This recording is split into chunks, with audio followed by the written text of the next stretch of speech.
अभी तक हम लोग ह्यूमन डिजीजेस चल रही थी हमारी, हमने बैक्टीरियल डिजीज कर ली है, वायरल डिजीज कर ली, फंगल डिजीज कर ली है और प्रोटोजोआ से होने वाली डिजीजेस कर ली है। इतनी सारी हमने कंप्लीट कर ली है। आज हम लोग स्टार्ट करेंगे जेनेटिक डिजीजेस।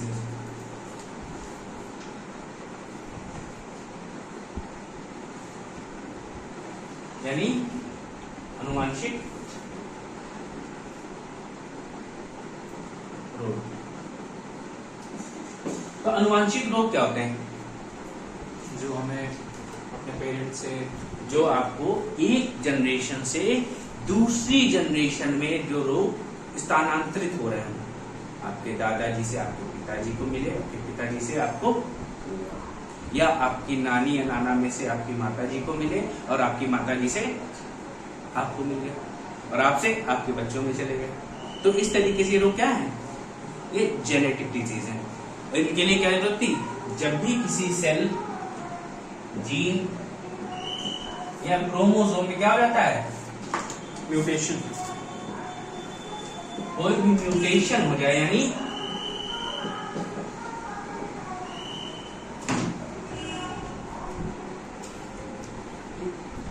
म्यूटेशन हो जाए। म्यूटेशन क्या होता है? कोई भी चेंज या हिंदी में बदलाव कहते हैं। मतलब जो सामान्य रूप से होने वाली चीजों में कोई बदलाव हो जाए तो उसे हम क्या म्यूटेशन कहते हैं। और ये किसमें हो जाए? किसी सेल, जीन या क्रोमोसोम में हो जाए। कब?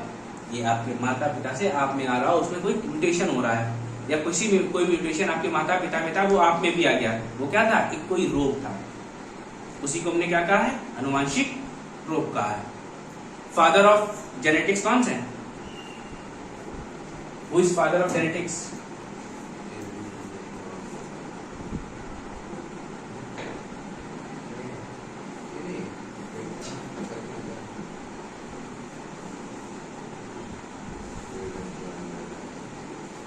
ग्रेगर जॉन मेंडल, याद है ना? बताया था। तुम लोग याद रखा करो, नहीं तो डंडे चल जाएंगे किसी दिन। तो हम लोग यहाँ पे बहुत ज्यादा अनुवांशिकी की बात नहीं करते हैं कि अनुवांशिकी में हमें मोस्टली क्या पढ़ना होता है? ये जो क्रोमोसोम्स हैं, क्रोमोसोम से आरबीसी में कोई चेंज आ रहा होगा। तो क्रोमोसोम्स आपको बताइए कितने होते हैं? 46, 23 पेयर्स, 23 पेयर होते हैं। जिसमें क्या हो गए? 22 पेयर कौन से होते हैं? ऑटोसोम, और एक पेयर एलोसोम।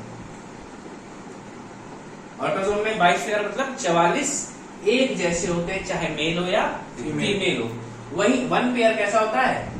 एक्स वाई हो सकता है वो, या तो एक्स एक्स हो सकता है, और एक्स वाई हुआ तो मेल, और एक्स एक्स हुआ तो फीमेल।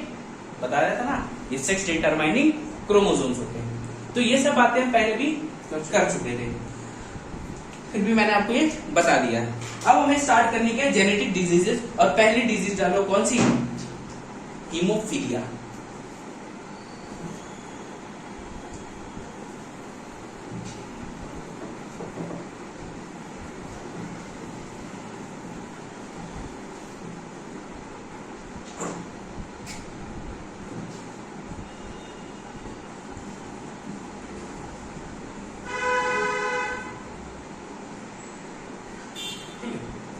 अब हीमोफीलिया क्या था?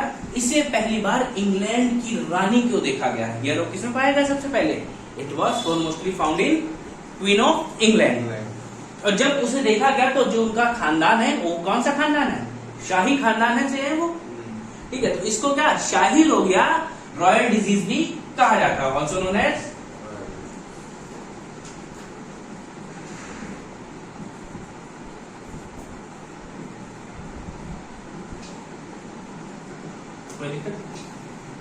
और क्या इसकी खोज कब हुई थी? इसकी खोज हुई 25 दिसंबर वाले दिन। और 25 दिसंबर को कौन सा डे मनाते हैं हम लोग?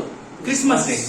तो क्रिसमस डे मनाते हैं, इसीलिए इसको कहा जाता है क्रिसमस फैक्टर डिजीज।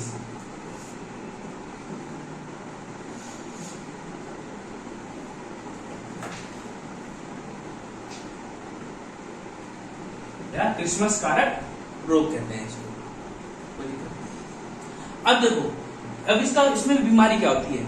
जब भी आपको चोट लगेगी तो इसमें रक्त बहना रुकता नहीं है, लगातार रक्त का बहाव जारी रहता है। अगर रक्त का बहाव जारी रहेगा, ब्लड लगातार क्या हो जाएगा, फ्लो होता रहेगा आपकी बॉडी से बाहर, तो आप में ब्लड की कमी हो जाएगी और it will lead to death, आपकी इससे मृत्यु हो सकती है। अब ब्लड क्लॉटिंग के एजेंट क्या थे, तो मैंने आपको बताया था जो आपका प्लाज्मा है, प्लाज्मा में आपके क्या थे, कुछ प्रोटीन्स थे, याद है, fibrinogen, fibrin, globulin, prothrombin and thrombin, इतने सारे बताए थे। तो जब ये प्रोटीन्स थे उसमें, और क्या हुआ, जब प्लाज्मा का डेवलपमेंट ठीक से नहीं हो पाता है, किस स्टेट में, जब बच्चा अपनी मां के गर्भ में हो, क्या, जब बच्चा when child is in womb of mother and plasma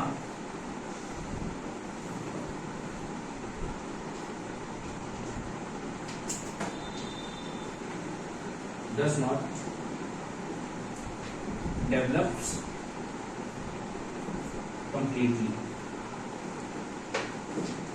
क्या हो, जब बच्चा अपनी मां के गर्भ में हो और उसमें प्लाज्मा का विकास ठीक से ना हो पाए, तो क्या होगा, ये प्रोटीन भी ठीक से बनेंगे, नहीं बनेंगे। और ये प्रोटीन ठीक से नहीं बनेंगे, यही तो क्या थे, आपके कोएगुलेटिंग एजेंट थे, मतलब रक्त का थक्का जमाने वाले कारक थे। और बच्चा जब इसी कमी के साथ दुनिया में जन्म ले लेता है, और उसमें क्या हो जाता है, ये शाही रोग यानी क्रिसमस फैक्टर रोग हो जाता है। क्यों, उसमें प्लाज्मा का विकास नहीं हुआ, उसमें ये प्रोटीन्स नहीं थे, जिससे क्या होगा, उसकी बॉडी में रक्त का थक्का नहीं जमेगा। ठीक है, अब इसके क्या है, इसके दो फैक्टर होते हैं, फैक्टर 8 और फैक्टर 9। दो तरीके से होता है। जब फैक्टर 8 की कमी होगी तो आपको होगा हीमोफीलिया ए, और जब फैक्टर 9 की कमी होगा तो हीमोफीलिया बी।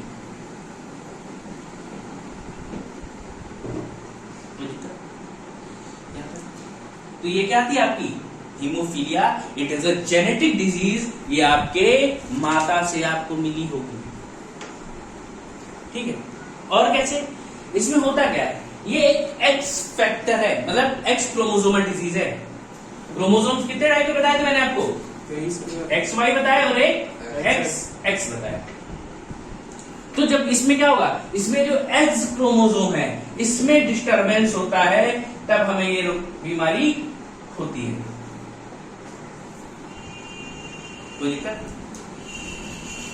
तो इसलिए क्या होगा, ये मेल्स में ज्यादा होगी, फीमेल्स में कम होगी। क्यों, क्योंकि भैया मेल के पास एक एक्स होता है और फीमेल के पास दोनों एक्स होते हैं, और एक कम हो गया तो दूसरे से काम चल जाएगा। लेकिन मेल्स में क्या होता है, एक क्या होता है, अगर गया तो गया, कोई दिक्कत। ठीक है, तो इसको और क्या लिख सकते हो, एक्स क्रोमोसोम लिंक्ड डिजीज। कोई दिक्कत यहां तक, इसको नोट कर लो। भैया तो क्या शाही रोग है, प्लाज्मा में जो प्रोटीन्स होते हैं उनका डेवलपमेंट नहीं होता, क्योंकि क्या, जब बच्चा माँ के गर्भ में हो तो उसमें क्या नहीं होता, प्लाज्मा का विकास सही से नहीं होता है। दैट मीन्स प्लाज्मा का अकाउंट क्या होगा बॉडी में, प्लाज्मा कम हो जाएगा। अच्छा, जब ब्लड की बात करें, ये ब्लड को इफेक्ट कर रहा है, ब्लड में ही होती है डिजीज। तो ये कौन से सिस्टम को इफेक्ट कर रहा है, हमारी बॉडी में ढेर सारे सिस्टम है, सर्कुलेटरी सिस्टम, ठीक है, परिसंचरण तंत्र को यह प्रभावित करता है। इट इफेक्ट्स सर्कुलेटरी सिस्टम, परिसंचरण तंत्र।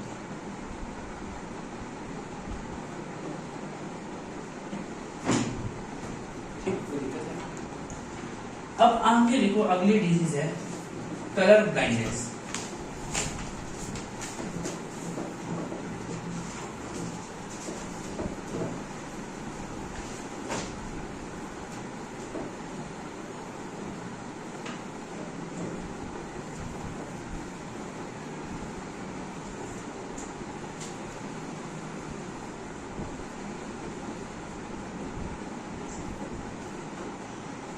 बोलते हैं हम लोग वर्णांधता।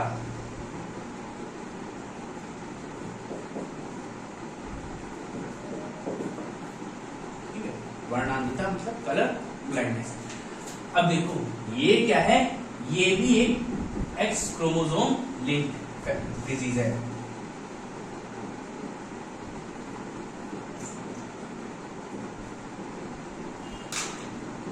क्या है, एक्स क्रोमोसोम को ही ये इफेक्ट करती है।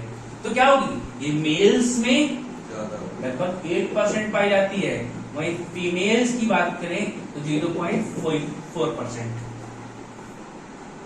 कोई दिक्कत? तो ऐसे में क्या होता है, ऐसे केसेस में फीमेल्स मोस्टली कैरियर होती हैं। याद आया, कैरियर एंड सर्वाइवर बताया था मैंने। तो फीमेल्स मोस्टली कैरियर होती हैं और मेल्स कैरियर के साथ साथ सर्वाइवर भी होते हैं। कोई दिक्कत नहीं? ठीक है, यह क्या है, ये भी एक जेनेटिक डिजीज है।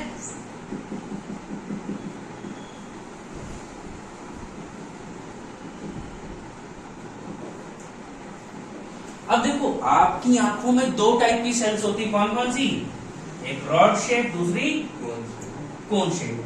तो रॉड शेप का काम आपको मैंने विटामिन ए पढ़ाया था तब बताया था, ब्लैक एंड व्हाइट कलर दिखना। लेकिन अब जो कोन शेप है, C for cone, C for colour. अब जो आपको कलर दिखते हैं वो किसकी वजह से दिख रहे होते हैं, कोन शेप यानी शंकु आकार की कोशिकाओं के कारण दिख रहे होते हैं। अब इन शंकु आकार की कोशिकाओं में XX और XY क्रोमोसोम्स हो सकते हैं, मेल फीमेल वाले होंगे, कोई दिक्कत। अब मेल होगा तो बेचारे का X गड़बड़ हुआ तो क्या, सर्वाइवर हो जाएगा, और फीमेल भी तो ये क्या है, हो सकता है वो कैरियर है। जब दोनों खराब होगी तभी क्या होगी, वो कैरियर और सर्वाइवर दोनों। तो इसमें कौन सी कौन खराब होती है, कौन शेप खराब होती है, और आप प्राइमरली RGB कलर में डिफरेंशिएशन नहीं कर पाते हैं। मतलब रेड, ग्रीन और ब्लू कलर आपको सही से पहचान में नहीं आएंगे। इसीलिए क्या होता है, लड़कियों को भैया 2 बार X दिया गया, उनको सारे कलर समझ आते हैं। पिंक में 36 बता देंगी, रेड में 36 बता देंगी। तो अब तुम लड़कों से पूछ लो, उन्हें RGB नहीं समझ में आता ठीक से। तो ये तो स्थिति है, कोई दिक्कत है यहाँ पे। अब इसके लिए क्या किया जाता है, एक टेस्ट किया जाता है जिसे बोला जाता है Ishihara test. Night blind sorry colour blindness के लिए कौन सा टेस्ट है, इशिहारा टेस्ट। कोई दिक्कत है यहाँ पे? ये आपका हो गया कलर ब्लाइंडनेस, फटाक से नोट करो, 1 मिनट।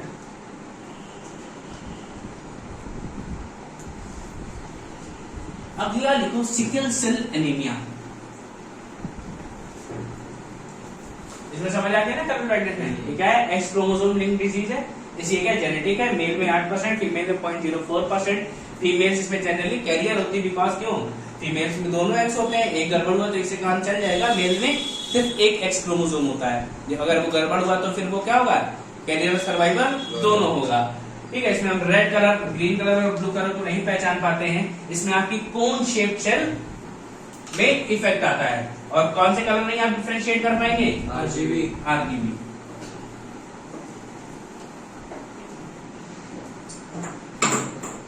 अगला मैंने बताया सिकल सेल एनीमिया, यानी हसिया रोग। क्या नाम लिख लो इसको,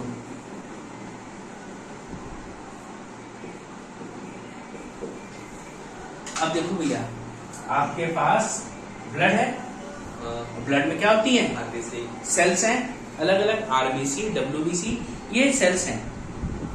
अब इन सेल्स में जो एक खास सेल है, जो सबसे ज्यादा छोटी सेल है, वो कौन सी है, RBC है। ठीक है, अब ये जो RBC होती है, इस RBC में ऐसे लगे होते हैं प्रोटीन्स चेन में। ठीक है, प्रोटीन 1, प्रोटीन 2, प्रोटीन 3 ऐसे प्रोटीन लगे होंगे सब जगह। और जब इन प्रोटीन्स में डिसऑर्डर यानी इरेगुलरिटी आ जाए, इनकी पोजीशन चेंज होने लगे। क्या होने लगे, ये पोजीशन चेंज हो जाए। ये लगे थे, यहाँ पे 3 लग जाए, यहाँ पे 1 लग जाए, यहाँ पे 2 लग जाए, या यहाँ 5 लग जाए, यहाँ 2 लग जाए, यहाँ 1 लग जाए। क्योंकि एक में कम से कम 20 प्रोटीन जुड़े होते हैं, अमीनो एसिड्स से मिलकर बना है। प्रोटीन जुड़े, और जब ढेर सारे अमीनो एसिड जुड़ते हैं तो हम एक प्रोटीन बनाते हैं। और इसी चेन में क्या है, ये प्रोटीन की पोजीशन चेंज हो गई। तो आरबीसी की जो शेप थी वो कैसी थी, ओवल शेप थी, याद आया, बाइकॉन्वेक्स, बाइकॉन्वेक्स बताया था। लेकिन अब इसकी शेप कैसी हो जाती है, ऐसी हो जाएगी, हसीए की जैसी, यानी सिकल की जैसी हो जाती है। और जिसकी वजह से क्या होता है, आप में ब्लड की कमी हो जाती है, ऑक्सीजन की कमी हो जाती है। ये क्या है, अनुवांशिक रोग है। कोई दिक्कत क्या, ये हो गया। दूसरा इसी में हम लोग एक रोग पढ़ते हैं, कौन सा, थैलेसीमिया। जब आपके ब्लड में दो चीजें मैंने बताई थी, एक हिम और एक ग्लोबिन। हीमोग्लोबिन का नाम सुने हो, प्रोटीन। तो जो हीमोग्लोबिन है या तो बहुत ज्यादा हो जाए या बहुत कम हो जाए। जनरली हम बहुत कम की बात करते हैं। तो ऐसे में क्या होता है, आपकी आरबीसी का जो लाइफ साइकिल कितने दिन का होता है, 120 डेज का होता है। और लेकिन इसमें क्या हो जाता है, 120 डेज से घटकर वो 40 से 50 दिन रह जाती है। क्या हो जाएगी, life cycle of RBC reduce to 40 to 50 days. अब ऐसे केसेस में क्या होगा, बॉडी में खून की कमी होगी। क्यों, लाइफ साइकिल कमी हो रही है। तो ऐसे बच्चों को क्या किया जाता है, बाहर से ब्लड दिया जाता है। थैलेसेमिया के पेशेंट्स के लिए अलग से देखा होगा आपने, डोनेशन कैंप चलते हैं कि थैलेसेमिया के पेशेंट्स के लिए इकट्ठा किया जा रहा है ब्लड। क्यों, क्योंकि उनमें क्या होता है, आरबीसी साइकिल भाई जल्दी खत्म हो रही है, हमारी बॉडी अपने रेगुलर पेस पे ही काम कर रही होती है, उसमें हो सकता है वो बनाने की क्षमता ही नहीं है भाई, आधे से भी कम दिनों में खत्म हो रही है हमारी आरबीसी। अब बॉडी तो बॉडी है, कैसे बनाएगी। तो इसके लिए क्या करते हैं, फिर ऐसे बच्चों में लगातार बाहर से ब्लड चढ़ाया जाता है। और ये भी क्या है, एक जेनेटिक डिजीज है। कोई दिक्कत यहाँ तक, तो भैया सिकल लाइक स्ट्रक्चर हो जाने पे फिर क्या इफेक्ट आता है हमारे, भैया आपका रेगुलर शेप था आरबीसी का, सिकल सेल एनीमिया में, अब शेप भी खराब हो गया। भाई एक झोला है आपके पास, अब झोले में क्या दिया, एक बार झोला खुला था कोई दिक्कत नहीं, अगली बार झोले में डाल दिया फेविक्विक, चिपका दिया। अब भरो, क्या भरोगे भाई, सेल की अपनी प्रॉपर्टीज है, वही झोले में भी है, झोले की अपनी प्रॉपर्टीज है, उसमें तुमने एक बार सब भर दिया, कोई दिक्कत नहीं। लेकिन दोबारा जब गया तो उसको क्या मिला, चिपका मिला। या आप कभी कोई कार्टन लेते हो, कार्टन लिया, कार्टन की बढ़िया स्पेस होती है, आप उसमें कुछ भी डाल दो, काफी चीजें बदलेगी। लेकिन वही आपने कहा कि उसको दबा दिया, तो दबाने के बाद क्या होगा, उसमें कितनी चीजें भर पाओगे, रेगुलर शेप हो जाएगी, भर ही नहीं पाओगे, चिपका ही दिया, पता चले पूरा। तो वही सेल आरबीसी के साथ भी होता है, सिकल सेल एनीमिया में। तो ये दोनों नोट कर दो। तो इसमें आप लिख सकते हो क्या भैया, इसमें आप लिख सकते हो when position of protein changes in RBC they get in irregular shape. जब आरबीसी में प्रोटीन की स्थिति बदल जाए तो उनके आकार में परिवर्तन आ जाता है।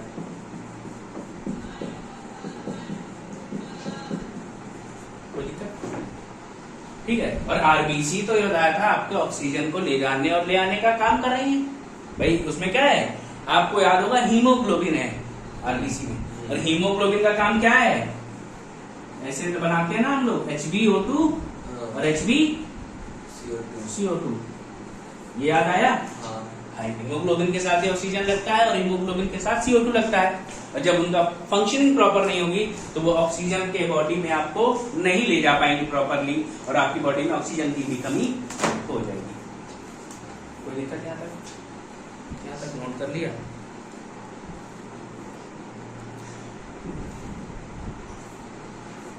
अब अगला लिखोगे आप क्लाइनफेल्टर सिंड्रोम।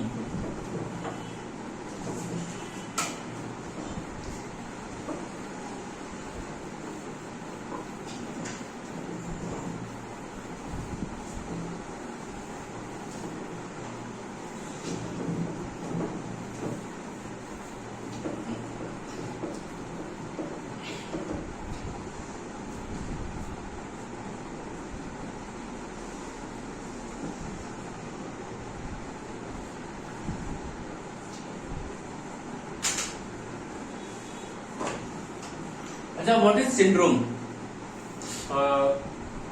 बीमारियों का गुच्छा। ये क्या है? सिंड्रोम एक बीमारियों का गुच्छा होता है। अब क्लाइनफेल्टर सिंड्रोम की बात करें तो आपको मैंने बताया था आपके क्रोमोसोम कितने टाइप के हैं? 23 पेयर। 23 पेयर है। एक तो 44 यहाँ पे सेम। एज इट इज होंगे, जिनको हम ऑटोसोम बोलते हैं। और यहाँ पे क्या होता है? एक पेयर एक्स वाई, एक पेयर एक्स एक्स। जब एक्स वाई होगा तो क्या बनता है? मेल। मेल। और एक्स एक्स फीमेल। लेकिन ध्यान रहे, जब कोई लड़की बनी और लड़की में क्या आ गया? एक वाई कैरेक्टर आ गया। और वाई किसको दर्शा रहा था? मेल को।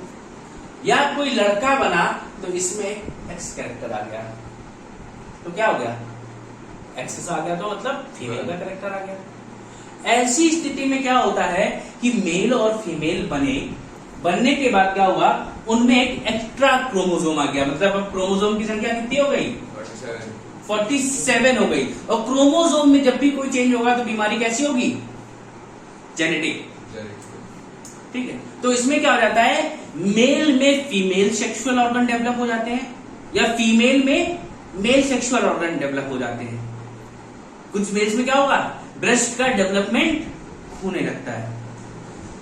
या कुछ फीमेल्स ऐसी होती है जिनमें उनके सेक्सुअल ऑर्गन का डेवलपमेंट ठीक से नहीं हो पाएगा।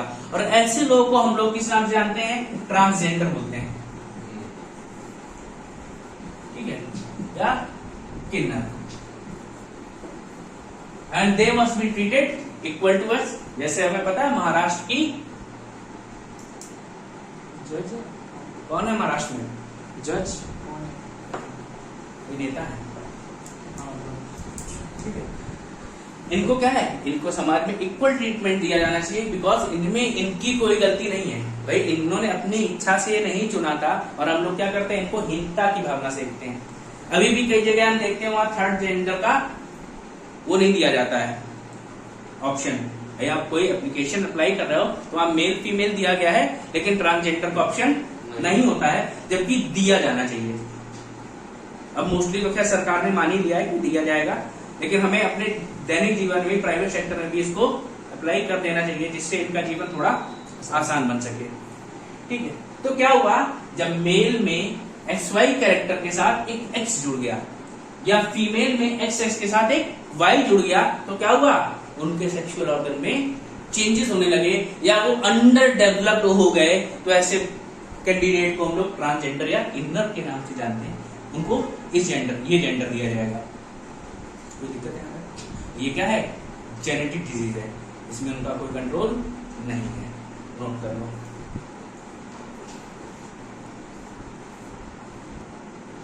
ठीक भैया, तो मैंने क्या बताया आपका? इसमें जो आपके एलोसोम क्रोमोसोम होते हैं, उनमें या तो कोई एक्स्ट्रा मेल्स में एक्स का जुड़ जाएगा, फीमेल्स में वाई जुड़ जाएगा, तो उनके कैरेक्टर्स में कुछ बदलाव आ जाते हैं। कोई दिक्कत यहाँ तक? और ऐसे व्यक्ति को हम लोग किन्नर या ट्रांसजेंडर के नाम से जानते हैं। अगला डालो भैया टर्नर सिंड्रोम।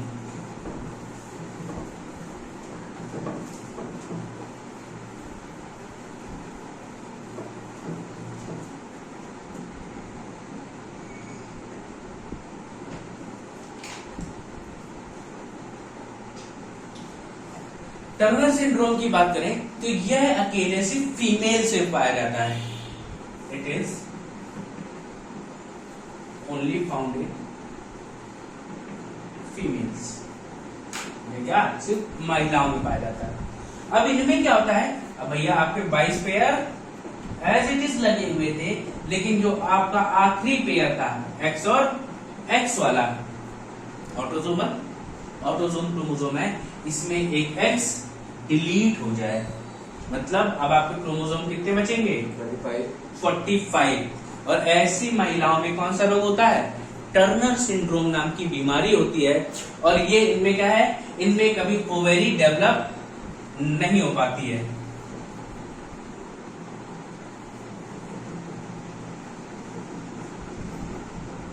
और ओवेरी डेवलप नहीं हुई तो क्या होगा? कभी इनमें एग का फॉर्मेशन नहीं होगा। और ऐसी महिलाएं हमेशा स्टेराइल रहती हैं, मतलब बांझ रहती हैं।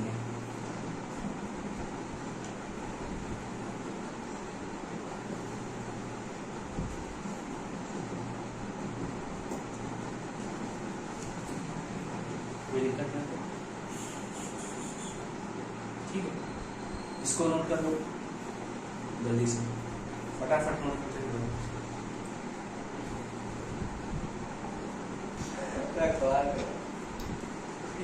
Next one is Patau syndrome. अब आप जो भी पढ़ेंगे मोस्टली उनमें क्या होता है, क्रोमोसोम की संख्या बढ़ जाती है, यानी 47 हो जाती है, जैसे आपने क्लाइनफेल्टर सिंड्रोम में पढ़ा था। लेकिन अब किस क्रोमोसोम पेयर में ये चेंज हो रहा है? अब ये कैसी है? ये ऑटोजोमल डिजीज है। ऑटोजोम मतलब समझते हो क्या? 22 वाले तो जो 22 पेयर थे उनमें किसी में बदलाव आया है। जैसे सिकल सेल थी वो भी ऑटोजोमल है, थैलेसीमिया भी ऑटोजोमल है, और ये जो पढ़ाएंगे वो भी क्या है? ऑटोजोमल डिजीज है। तो सबसे पहले इसमें कौन सी बताई मैंने? Patau syndrome. अब इसमें आपके जो 22 पेयर हैं, 22 पेयर में जो 13 पेयर होता है इसमें क्या होगा? एक ए और एक बी, दो क्रोमोसोम थे। इसमें क्या होगा? एक तीसरा आके जुड़ जाएगा, तीसरा एक और आके जुड़ जाएगा।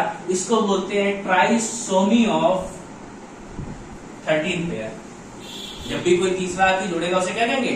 Trisomy of 13 pair. और ऐसे बच्चे जब जन्म लेते हैं तो उनमें देखोगे क्या? लिप्स कटे हुए होते हैं। कुछ बच्चे देखे होंगे तुमने, उनका ऐसा लिप्स जुड़े हुए होते हैं। क्यों? फिर उनको सर्जरी करके सही किया जाता है, ठीक है। इनका डाइजेस्टिव सिस्टम कैसा होता है? वीक होता है। और क्या होता है? ये अपनी माँ के गर्भ में गर्भ अवस्था पूर्ण होने से पहले ही जन्म ले लेते हैं। मतलब प्रेगनेंसी पीरियड कितने समय का होता है? 9 मंथ में होता है ह्यूमंस में, और ये 9 मंथ से पहले ही जन्म ले लेते हैं।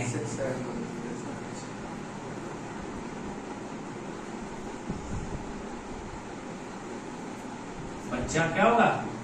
अपनी गर्भकाल पूर्ण होने से पहले ही जन्म ले लेता है। ये क्या है आपका? पटाउ सिंड्रोम है। इसके बाद हम लोग एक पढ़ते हैं एडवर्ड सिंड्रोम। एडवर्ड सिंड्रोम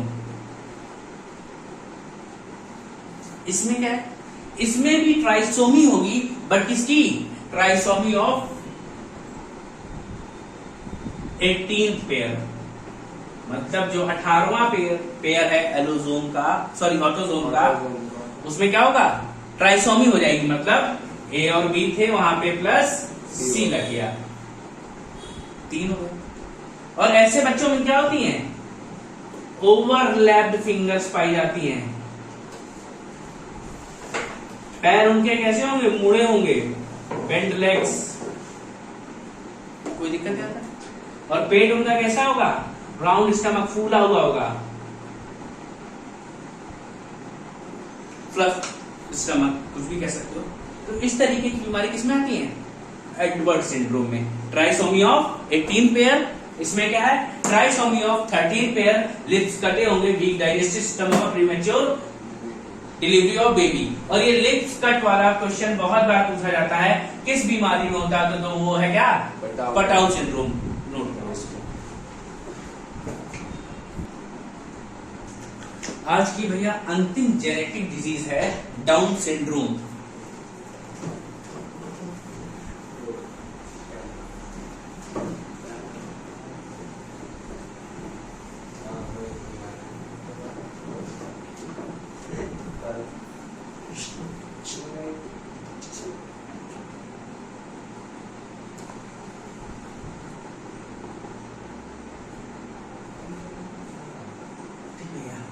तो इसमें क्या है भैया? आपके वही 22 इधर होते हैं और एक पेयर इधर होगा। तो इस 22वें पेयर में जो 21वां पेयर होता है, इसमें आगे क्या हो जाएगा? ए और बी थे प्लस सी जुड़ गया। टोटल क्रोमोसोम कितने हो जाएंगे? 27। दैट इज, इसको बोला जाएगा ट्राइसोमी ऑफ 21st पेयर। और इसको क्या बोलते हैं? Down syndrome. और इसमें क्या होगा? इसमें बच्चे का मेंटल और फिजिकल ग्रोथ सही से नहीं हो पाता है। और ऐसे बच्चों में एक चीज देखी जाती है, इनकी खोपड़ी बड़ी होती है। और ऐसे कौन सी बीमारी है? मंगोलिज्म। ठीक है, पा मूवी में जो अमिताभ बच्चन का कैरेक्टर दिखाया है उसमें सिर बड़ा है, वो क्या है? मंगोलिज्म है, वो डाउन सिंड्रोम है। क्या?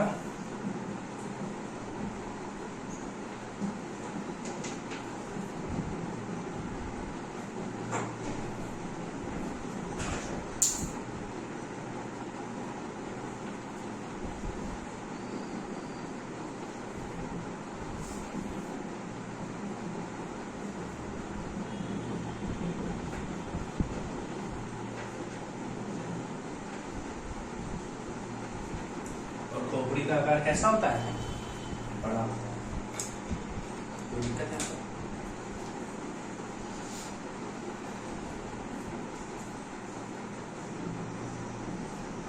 47 है, 27 नहीं।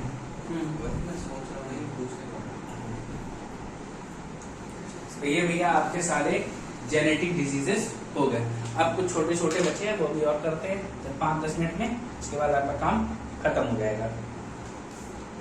हेड साइज बड़े होने को मंगोलिज्म कहते हैं। हाँ, हेड साइज जो बड़ा होता है इसी को मंगोलिज्म के नाम से जाना जाता है। लिख लो भैया, मंगोलिज्म। मंगोलिज्म किसमें होता है? ये याद रखना, डाउन सिंड्रोम में हो जाता है। ठीक है। अब कुछ लोग ऐसा कहते हैं कि जो केमिस्ट्री वाले लोग हैं, जिसके हाथ में एक सीधी रेखा हो, मतलब इस तरीके की दिख रही है आर पार, उनमें डाउन सिंड्रोम होता है। सब में नहीं होता है, लेकिन हमको तो नहीं है।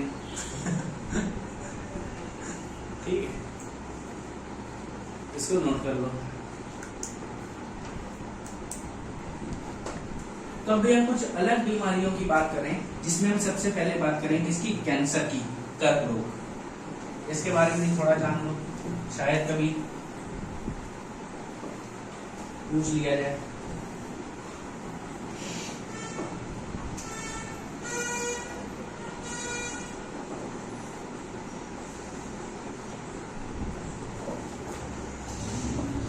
कर्क रोग क्या है?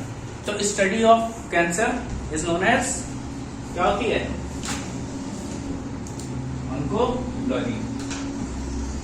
ठीक है। और जो इसके कारक होते हैं, यानी कॉजेज, भाई जिससे हो रहा होगा उसको क्या कहते हैं? ऑन्कोजीन या कार्सिनोजेनिक। तभी मैंने आपको कुछ विटामिन पढ़ाया, जैसे विटामिन ई बताया था, वो क्या था? एंटी कार्सिनोजेनिक था, कैंसर लड़ने में हेल्प करता है। विटामिन B12 बताया था। तो जो कुछ चीजें क्या है, जो एंटी कार्सिनोजेनिक है, वो कैंसर से लड़ने में मदद करती है, मतलब वो इनके अगेंस्ट फाइट करेगी। अब देखो कैंसर होता क्या है। अब आपकी जो सेल है, सेल में क्या होता है? डिवीजन होता है, ऐसे होता जाता होता जाता होता जाता। जब नॉर्मल सेल डिवीजन होता है, सपोज दैट ये आपका सेल था, और सेल का डिवीजन हुआ तो 2 बन गई, फिर इनका हुआ तो ऐसे ऐसे बनती चली गई। जनरल कंडीशंस में क्या होता है कि जब ये सेल्स आपस में टच होने लगती हैं तो क्या है? इनकी ग्रोथ रुक जाती है, फिर आगे इनका विकास नहीं होगा। लेकिन वही कैंसर वाली स्टेज आ गई, यहां पे क्या होगा? एक बार डिवीजन हुआ, फिर डिवीजन हुआ, ऐसे बनती चली जा रही है। और इनमें क्या होता है? फिर एक के ऊपर एक, एक के ऊपर एक, ऐसे क्या बन जाती है? अनकंट्रोल्ड सेल डिवीजन हो जाए, मतलब कोशिका विभाजन में कोई नियंत्रण ना रहे।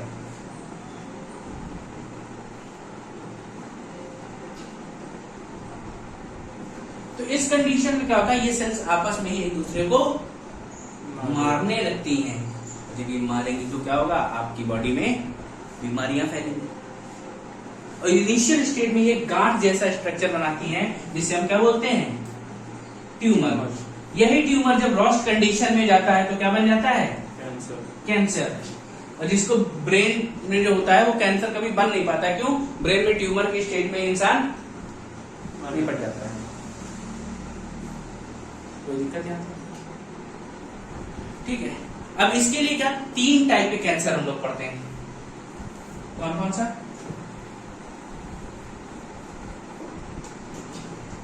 कार्सिनोमा, सेक्रोमा और ल्यूकेमिया।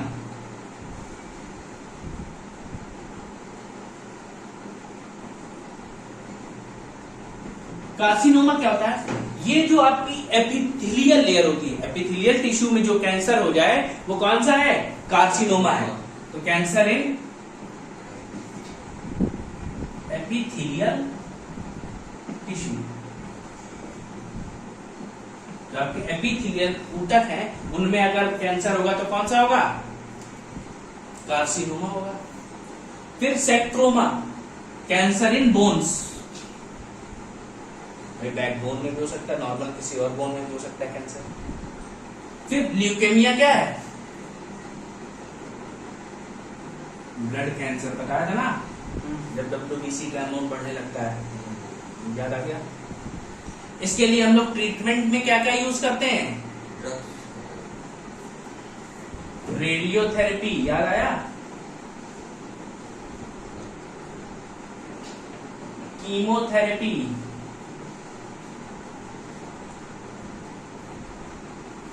और क्या? Laser treatment. ये सब चीजें किसमें यूज होती हैं? कैंसर के ट्रीटमेंट में यूज होती हैं। और ये इतनी हाई कैपेसिटी में होती है कि जब कैंसर का ट्रीटमेंट हो रहा होता है तो इंसान की हालत बिल्कुल बद से बदतर हो जाती है।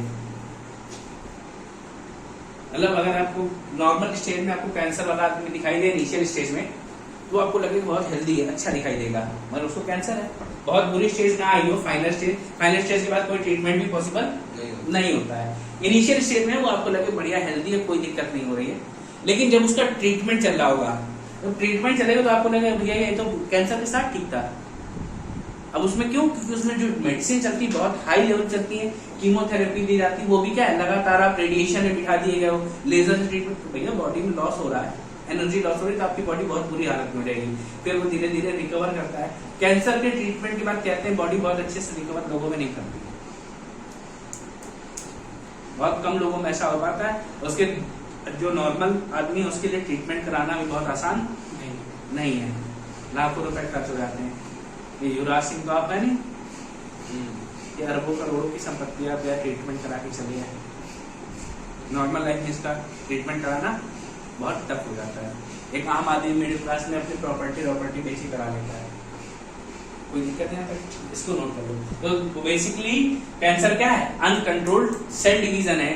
वही अनकंट्रोल्ड सेल डिवीजन क्या होता है? इनिशियल ट्यूमर बनता है, आगे वो कैंसर में बदल जाता है। ठीक है,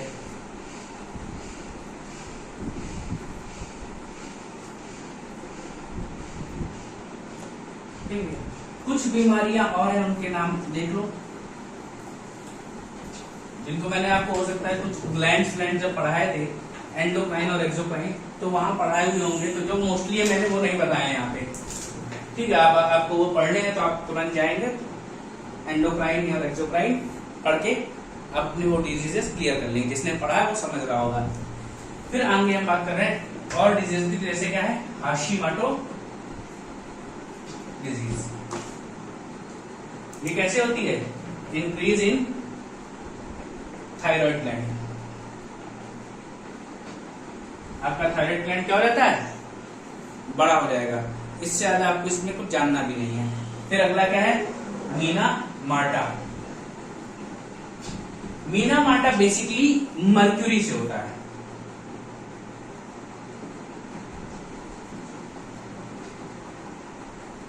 लेकिन कभी कभी लेड भी ऑप्शन में आ जाता है। लेड यानी बेस्ट। आप प्राइमरली किसको चूज करेंगे? हमेशा मर्क्यूरी को ही चूज करेंगे, यानी Hg। अब इसमें क्या होता है? लॉस ऑफ हियरिंग पावर, आपकी सुनने की, लॉस ऑफ स्पीकिंग पावर। क्या हो जाता है? आपकी बोलने और सुनने की क्षमता कम हो जाती है। इसीलिए आपसे क्या कहा जाता है कभी कभी कि न्यूज़पेपर जो लोग खाना खाते हैं, न्यूज़पेपर में क्या रोल कर दिया या कुछ लोग खाना देते हैं, कहते हैं आपको नहीं खाना चाहिए। क्यों? वहां पे जो इंक यूज होती है उसमें लेड यूज होता है अखबारों में। ठीक है, अगला लिखोगे इसी में इटाई। इटाई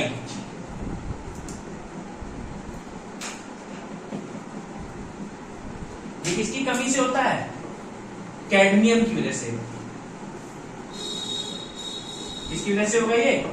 कैडमियम की वजह से। क्या होगा? इसमें पेन होता है बैकबोन में।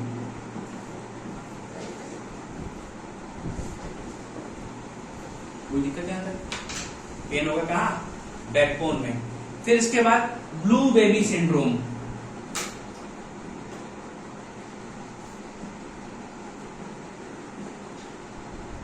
ब्लू बेबी सिंड्रोम में क्या होता है? आप कुछ नाइट्रेट वाले कंपाउंड्स ज्यादा खा लेते हैं या आपकी बॉडी में ऑक्सीजन की कमी हो जाए, नाइट्रोजन का अमाउंट बढ़ जाए, तो ऐसे में बच्चा जो होता है उसमें उसकी बॉडी का कलर कैसा पड़ने लगेगा? जब ऑक्सीजन की कमी हो जाए तो बॉडी ब्लू पड़ने लगती है। जैसे क्या होता है, आप जब किसी को मैंने बताया था कि थप्पड़ मारो, थप्पड़ मारने से क्या होगा? वहां के सेल्स डेड हो गए। डेड हो गए तो डेड हो गए तो वहां से ऑक्सीजन का सप्लाई नहीं हो रहा होगा, तभी क्या होता है? वहां कैसा स्पॉट पड़ जाता है? ब्लू या ब्लैक। ऐसे ही क्या होता है जब डेड बॉडीज रखी रहे ज्यादा दिन तक, एक दिन तो की कोई दिक्कत नहीं, जैसे टाइम बढ़ता जाता है उसका कलर क्या होने लगता है? ब्लू या ब्लैक होने लगता है। क्यों? क्योंकि इसकी बॉडी में ऑक्सीजन की कमी लगातार बिल्कुल वैसे थी नहीं, सप्लाई बंद हो गई तो थोड़ी बहुत देर थी, थोड़ी बहुत देर चली, उसके बाद क्या हुआ? नाइट्रोजन का अमाउंट बढ़ने लगा और उसकी बॉडी का कलर कैसा होने लगता है? ब्लू या ब्लैक। और यहाँ पे हम किसकी बात कर रहे हैं? बच्चों में होता है blue baby syndrome due to deficiency of oxygen and increase in nitrogen.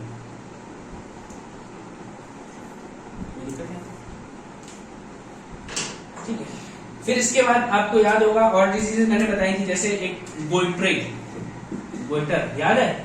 ये किसकी वजह से होती है? आयोडीन। आयोडीन की कमी से होती है।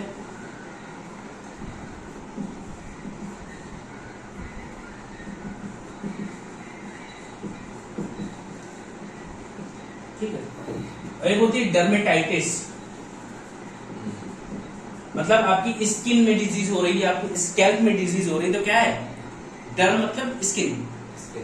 डर्मेटाइटिस रोग होता है, ये होता है निकिल की वजह से, एक्सेस ऑफ निकिल।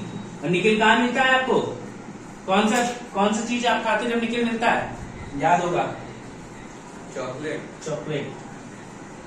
चॉकलेट में निकिल का अमाउंट ज्यादा होता है, इसलिए चॉकलेट खाओ, खाने से दिमाग तेज होता है, लेकिन बहुत ज्यादा मत खाओ क्योंकि उसमें निकिल होता है। ठीक भैया, डेफिशिएंसी ऑफ निकिल या ज्यादा हो जाए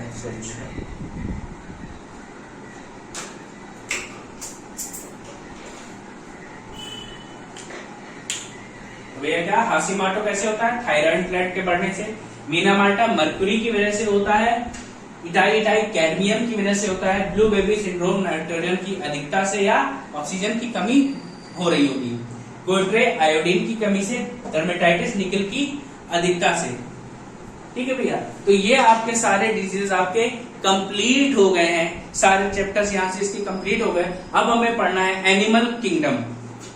एनिमल किंगडम के बाद हम प्लांट्स यानी बॉटनी की बात करेंगे, वो पढ़ना स्टार्ट कर देंगे। हमारी माइक्रोबायोलॉजी खत्म हो चुकी है, जितनी पढ़नी थी वायरस फंगस हमने सब पढ़ चुके हैं। कोई दिक्कत? अगर प्लांट्स में कुछ होगा तो वहां हम बात कर लेंगे, टीएमवी वगैरह मिलेंगे तो वहां बता दिए जाएंगे। इसके अलावा हमारा जूलॉजी में कुछ भी नहीं बचा है। अगर कोई चैप्टर बचा तो आप मुझे बता सकते हैं, मैं आपको वो कंप्लीट करवा दूंगा।